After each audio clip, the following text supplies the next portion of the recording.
It's another Illini Postgame Show from No One Asked Us. It's also another Illini win. I was going to do a lot of screaming and yelling, but that just doesn't feel like me. So here we are. I'm Craig Choate. That's Logan Lee. We're going to recap the 74-57 Illinois win over Indiana in Bloomington for you. Before we get into it, if you're watching on YouTube, give us a like and a subscribe. Let's get those numbers up. A like and a subscribe. Also, if you're on YouTube, you can see our social medias. I believe they're below on this. Yeah, for this one, I think they're below. Ours are below. The shows are above. I'm at Craig W. Choate. He is at the Logan Lee. Our show is at No One Asked Us Pod. We also have a Gmail account, No One Asked Us Pod 2021 at gmail.com. Thanks for tuning in. If you are listening to us on wherever you get your podcasts, give us a review, rate us. That would really help us. We would really, really appreciate it. All right. I got a lot of stats for this one. A lot of nice stats are tweeting out a ton of stuff that we're going to get to. So I'm going to softball it up to Logan. How you doing? I'm doing wonderful, Craig. I'm doing wonderful. Wow. That was fun. That was a lot more fun than I was anticipating. We did not do a live watch along stream like we had the past few games. And you did shoot me a text at one point saying you're glad that we didn't because you were not in the best of moods in the first half. Rightfully so. I said that would make for great content, but apparently that didn't matter to you. But I'm great. I am better off now than I thought I would be at any point in that game up until about the last 10 minutes or so. Yep. I'll just say now, I did not expect to win that game.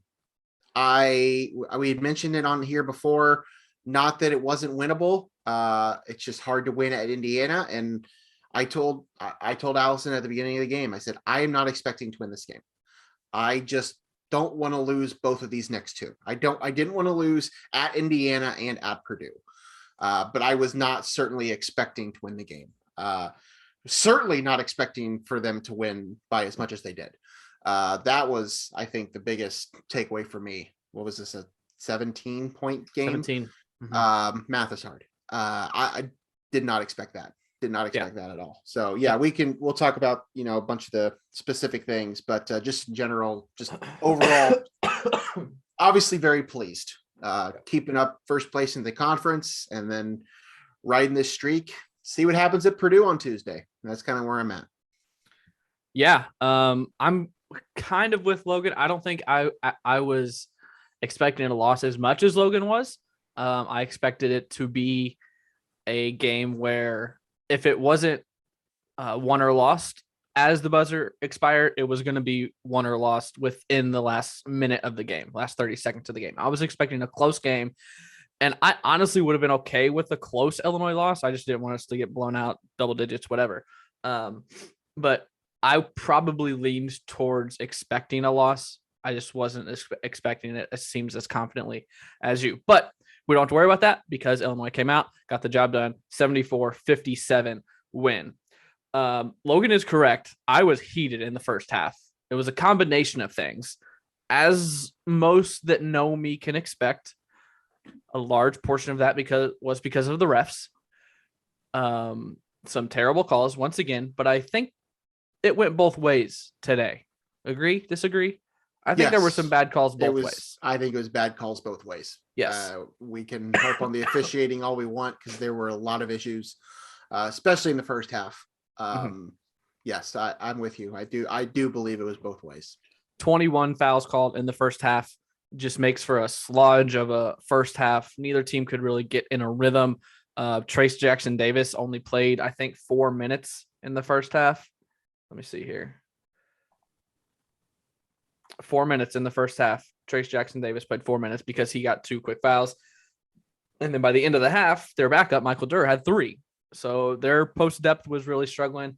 Luckily, Kofi stayed out of foul trouble for the whole game. He went into halftime with no fouls. I'm not sure how that surprise. Right, exactly. Exactly. But the refs did not determine the outcome of the game. They were just kind of bad. They just had a rough day, especially in the first half. Illinois was down 2 in the first half. At the end of the first half, 36-34. And that's when I texted my friends. I texted Logan saying I'm glad that we weren't doing a stream because I'm heated. I texted my friends. I hate that first half. The second part of why, other than the refs, I just felt like the offense, it just looked bad. There wasn't a lot of play calling, which is what I've been talking about for a couple of weeks now. It's a lot of just motion, and it's around the three. A lot of times Kofi doesn't get a touch, and then it's Trent or Plummer jacking up a three with 3 seconds on the shot clock, fading away or coming off a screen. It's not a good shot. A lot of that in the first half. It just wasn't a well-played first half. I agree. I will counter that by saying I think we have to give some credit to Indiana's defense. Yeah, totally. 100%. They were locked in every single possession in the first probably 30 minutes of this game. Yeah. I mean, they did not give any single Illinois player any room to breathe. They were hounding everyone out there. So yes, I do agree with you about the play calling and the flow of the game and the flow of the offense and all that stuff, but you have to give credit to Indiana's defense because they are certainly one of the best defensive teams in this conference. I mean, that's statistically proven, and yep. they showed it tonight. Even without Trace Jackson Davis on the floor, who might end up being the defensive player of the year in the first half, they still absolutely hounded everybody on Illinois. It wasn't just Kofi. Yep. Illinois could not get anything going. Granted, they did miss a few open shots, but even they didn't get very many of those. Yep. So definitely credit their defense. Yeah. Pregame, right before the game started, I looked at KenPom. Indiana was like 83rd in offensive efficiency on KenPom, and they were 18th on defensive efficiency. Illinois is 21 on offense and 28 on defense. So Illinois is consistent on both sides. Indiana struggles offensively, but are really good defensively. Second half comes around, kind of a back and forth game until the 12th wonder of the world, Jacob Grandison, hasn't done anything all game. Early, he really struggled. Had 2 turnovers and 2 fouls in like a 30-second span. And he got yanked for Coleman Hawkins, and then he was bad, and then RJ Melinda. It was just trying to figure out the pieces. He hits back-to-back threes with 12:50 left to make it 46-45 Illinois, and then 11:57 left to give Illinois the 48-46 lead, and Illinois does not relinquish that lead, and they go on, I'm like I said, both of us not good at math, 26-11 run to end the game. So that's where the tide turned. Grandison hit back-to-back threes, and then Kofi hit a couple free throws, and it just kind of snowballed from there, from that midway through the second half. So Illinois gets a big win. Going through the box score, Trent Frazier leads the way, 23 points, 8 of 11 from the field, 4 of 4 from the free throw line, 4 assists. Kofi Cockburn near double-double, 17 points, 8 rebounds for him. Plummer, 14 points, 4 rebounds. He was 3 of 10 from the field, but 6 of 7 from the free throw line. And then Grandison and Williams each with 6, Curbelo Goody with 3, and Hawkins with 2. Race Thompson led Indiana with 13. Xavier Johnson had 12. Trace Jackson Davis only scored 6 points today in 23 minutes. 6 points and 6 rebounds in 23 minutes. The other thing that we always look at here, rebounds. Illinois lost the rebounding battle, 33-30 to Indiana. Okay, so there's your stats. I think the big story of the game, we've been preaching his name for 2 months now. Trent Frazier. Who? Trent Frazier. Oh, number 1, right? Number 1 runs this team. Yes. I mean, oh my God, you can't say anything else about him. He missed 3 shots today. Now, Kofi missed 3 shots last game, and we were like, oh my God, that's such a good game. Trent missed 3 shots today, and he's a guard. Yeah. He's not taking bunnies like Kofi is. He was 8 for 11 from the field, didn't miss a free throw, had 4 assists, 2 rebounds, 1 turnover. He played 36 minutes. I don't know what else we can say about Trent Frazier. And he was doing it defensively. He made one play. They were going up for a layup or something, and he swatted it. It ended up going out of bounds, but just one of those plays that saved 2 points when it was a close game that was so important in the grand scheme of things. We're running out of words to say about this kid. and he's not getting the attention he deserves. He's not. No, he's not. And we have both been, as you said, screaming his name from the rooftops for a long time. Kofi is certainly the center point of this team. He is the one that's getting all the attention, rightfully so. I mean, Kofi is an All-American candidate, might end up getting the Big Ten Player of the Year, and he's going to be a National Player of the Year contender. Trent Frazier, in my opinion, is probably the, I don't want to say he's the third best guard in the conference. I have a hard time saying he'll be a first team all conference player just because he's going to be behind Jaden Ivey and Johnny Davis. I don't think he would be ahead of them on a first team ballot. And then you can count 15 different post players. They're going to be in the conversation for those other 3 spots. I think he is absolutely a second team all conference player. And that's not a discredit to him for not being a first team. It's just the fact that he has 2 lottery picks and playing in front of him that are going to get those spots. So yes, he is certainly in the conversation for one of the best guards in the entire conference. And he has done so much for this team all season long. 23 points tonight. As you said, he did not miss a shot. He is the point guard. He is guarding. That's what I was going to say. He's been thrown into the point guard role because of Curbelo.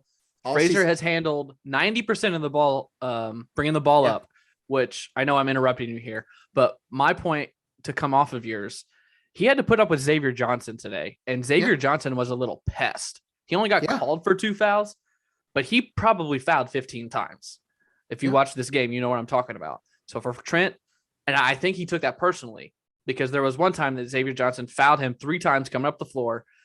And then when they got across the half court line, Trent gave him a little forearm to get free, and they called it on Trent after Xavier Johnson had just harassed him all the way up the floor.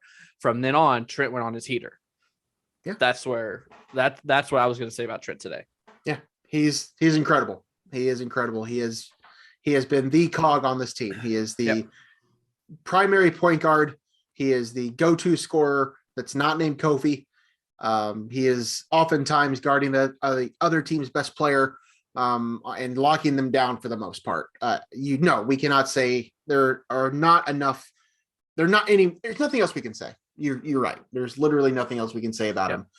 He's not getting the attention he deserves. But I do think at the end of the day, he will be getting those accolades. I think it'd be impossible that he didn't. I don't envision a scenario where he's not at least a second team all conference player. Yep. At this point, that's for sure. We were talking about before we recorded, Barstool Carl, noted Illini alum, was at the game. He just tweeted some pictures from the locker room, and this is awesome. If you're watching on YouTube, is that Brad? Brad Underwood giving Barstool Carl just a huge kiss on the cheek. And Brad has a headset on, so he might be mid post-game interview with the radio guys. Barstool Carl, a huge Illinois alum advocate, just a funny dude, and he was at the game today. My second point I want to talk about is the Kofi TJD battle. Kofi really struggled early. We mentioned TJD went out 4 minutes into the game, didn't play the rest of the first half. Kofi only scored 5 points and had 2 rebounds in the first half, and he played 17 minutes. He was 2 of 7 from the field. He was missing bunnies. Yeah. He was getting annoyed because they weren't calling fouls on the other end of the court. But then the second half comes around. Trace Jackson Davis played pretty much the entire second half. He played 19 minutes. Kofi played 17, and Kofi goes for 12 and 6 in the second half on 4 of 6 shooting, 4 of 5 from the free throw line. Just a total 180. And he played better with Jackson Davis in the game than when he was on the bench. Illinois played better when Jackson Davis was on the in the game than they were on the bench. And I don't think Trace Jackson Davis has ever played well against Illinois. I always remember him struggling against Illinois, and it's large part probably due to Kofi, because Kofi was impacting his shots a lot today. So here's the deal with Trace Jackson Davis. He is certainly one of the best players in the conference. He's a future lottery pick. If that doesn't happen this year, it'll happen next year. He suffered from the same issue that EJ Liddell had last year. He is a undersized 5, and on most nights in this league, you can get away with that. But most teams don't have Kofi Cockburn. That's just not, it's just not a thing. You know, you can get away being a 6'9" center, and going up against a lot of some of the other players in this conference, but it just can't happen. And that's why the other guy they had in there who's has a lot more size on him was a little bit, you know, could do more with Kofi, could not necessarily throw Kofi around, but was able to at least contend in the post with him. Trace is just undersized to play that position. He's a great 4, but when they need him to play the 5, it's similar to what happened with Liddell last year. I mean, that's what I was going to say. He's just undersized to play that position when you're going up against somebody as large as what Kofi Cockburn is. I mean, that's the biggest takeaway there. He's still a great player, and he's still one of the best players in the conference. He might end up getting the defensive player of the year. Wouldn't surprise me. That's a tough matchup for anybody. And he had no answer for Kofi. Yeah. And my last thing, I like to pull out 3 little points here for each game. So we've got Trent, we've got the Kofi TJD battle, the defense overall in the second half. Indiana, with like 2 minutes left in the game, Indiana has scored 17 points in the second half. They end the game with 21 points in the second half. They shoot 8 of 24 from the field for 17%, 1 of 6 from 3. 8 of 27 from the field, 1 of 6 from 3 for 17%. And they had 8 turnovers. I don't know what was said at halftime. I don't know what changed. Man. But holy smokes, what a performance on both sides. But we're highlighting the defense here. Yeah, it was strong. I guess I didn't realize that. I was just kind of focused on Illinois, you know, hanging in there and getting the lead and extending the lead on the offensive end of the court. So I don't know what happened defensively, but what a half. Yeah. Especially on the road. Yeah, it was incredible. Assembly Hall is not a tough place to play. It's certainly not it is a tough place to play. It's certainly not an easy place to get a win. That's kind of why I said what I said earlier at the top of the show about not expecting to win. But yeah, you're right. The defense in the second half was tremendous. Indiana has had some flashes this season. I think they are a tournament team when it's all said and done, and they certainly do have one of the best players in the conference, but they aren't. Their strength is not the other places on the court, I guess I should say. And Illinois really took advantage of them tonight, and they were far and away the more efficient and more effective team defensively. Yeah, I think you limited the. You okay? Every time we get into a show or anything, I start coughing. It's like when I start talking, I start coughing. Also, I'm really hyped up right now. So they limited the role players. They didn't let the role players go off. Now, right. Rob Finney did not play for Indiana. He's the guy who scored 20+ points against Purdue when they beat Purdue at the Assembly Hall. So they limited the role players, and no one was hitting shots. That's what it came down to. Okay, going through hold on. You said something about Assembly Hall. I went on record. Assembly Hall in Indiana is my favorite venue in the Big Ten. I covered 2 games there. It's so unique. It's always packed, always loud. The crowd's always into it. My favorite place in the Big Ten. Logan asks me that all the time. Like, what places have you been to and what's your favorite and your least favorite? Indiana's at the top of the list. I love that place.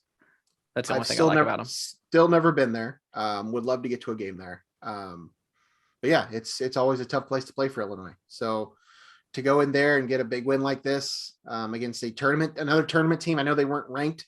I don't know that they'll even finish the season in the top 25, but I do think they are a tournament team. So to win by 17 points on the road and dominate like that, like you did tonight or today, that's impressive. All right. So going through Illini stats and notes here, the 17-point victory at Indiana was the Illini's largest margin of victory ever at IU's Assembly Hall, which opened 50 years ago. The 17-point victory was the Illini's largest margin of victory at Indiana since number 8 Illinois beat number 12 Indiana 96-72 on January 14th, 1956. Illinois is 10-2. Big Ten record is the best after 12 games since 2005, when they were obviously 12-0. And Illinois has held Big Ten stars to poor shooting nights in each of the Illini's last 2 outings. Johnny Davis was 5 for 19. Trace Jackson Davis was 3 for 9. Second worst game of the season for Davis. The worst game of the season, shooting percentage-wise, for Trace Jackson Davis. And Illinois held Indiana to 35.7% shooting, the Hoosiers' worst shooting game of the season. What were we just talking about? Illinois defense? Yeah, well, real quick, and we didn't highlight anybody in particular, and we don't really talk about Kofi's defense a lot, but he was excellent down the stretch on defense on Trace Jackson Davis. I mean, he was incredible. He was getting his hands out there, blocking passes away, just being effective, blocking shots. Like he was great. He was doing a lot, and I think it was Hummel. It was either Hummel or Benetti made the comment at one point in the game that he was doing the little things tonight to add to his player of the year resume. Yes, he ended up having a good night in terms of scoring and rebounds, just like normal, but he was doing a lot of the other stuff too, to show you why he belongs in that conversation and might end up being that person at the end of the year. Yeah, for sure. There was one other thing I was going to say, and I can't think of it. So Illinois does improve to 17-5, 10-2 in the Big Ten. 10-2 in the Big Ten when Andre Curbelo and Kofi Cockburn have played a total of 5 games together this season. Do you have anything else about the game? I can't think of anything else. No. No, I'm just worried about you, man. You just, you're good. I'll be fine. As soon as I stop recording here and settle down and stop talking, I'll be fine. No, I mean, I said it. Yes, I did say that I didn't expect Illinois to win this game. But that's only because it's the Big Ten and there's going to be games that you lose. We've gone on record a couple times now saying I still believe Purdue is the best team in the conference, but I can make a darn good case for Illinois right now. We're going to learn a lot again on Tuesday night, another game I'm not expecting to win. But I don't know. They certainly are. I think when it comes to talent all around, I mean, outside of Purdue, they're the team. They're the team. And it's crazy to think about, I think, just kind of how the season has gone without Iota Sumu and with all the issues this team has had for them to be in this position right now, 10-2, a full game ahead currently of Michigan State in the conference. Like, over the moon. We got a rough stretch still ahead, but it's incredible. I watched the WCIA pregame show, and Brett Behrens said if Illinois wins this game, he thinks they're ranked in the top 10 come Monday. Do you agree? Where's Illinois gonna land come Monday? Come Monday is a good song. Let me look at the rankings.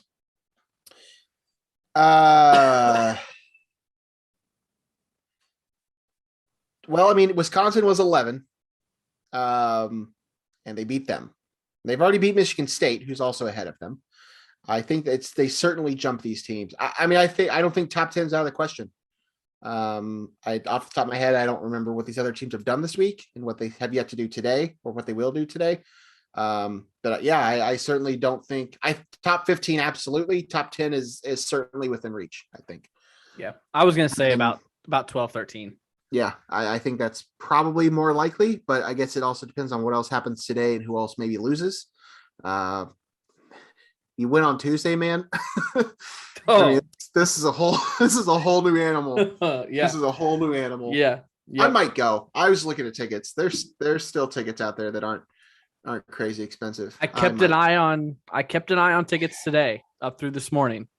Last night there was a ticket that dropped down to $75, which would have been like $95 after the service fees and taxes. I feel like I've seen cheaper than that. I don't know if we're on the same side or not. And then right before tip, either I guess someone bought that one because right before tip they were all back up to 150 because right about 10 o'clock I was like, if I buy right now I could go if there's a cheap one, and obviously there wasn't.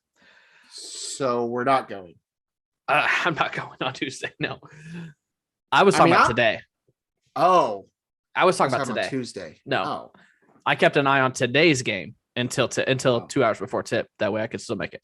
All right. So you don't want to go on Tuesday. No, too far. All right.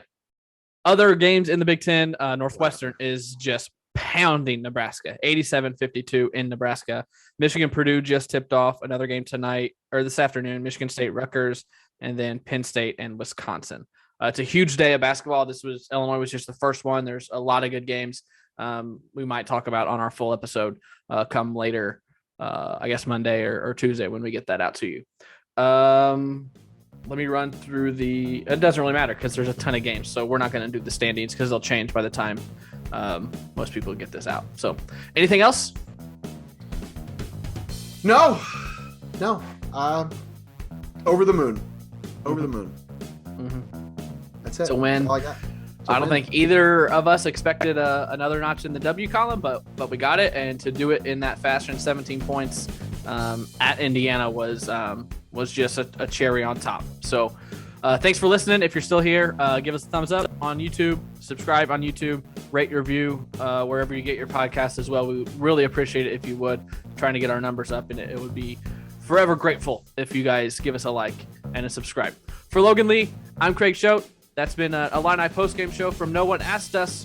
We'll see you again soon. Bye. Bye.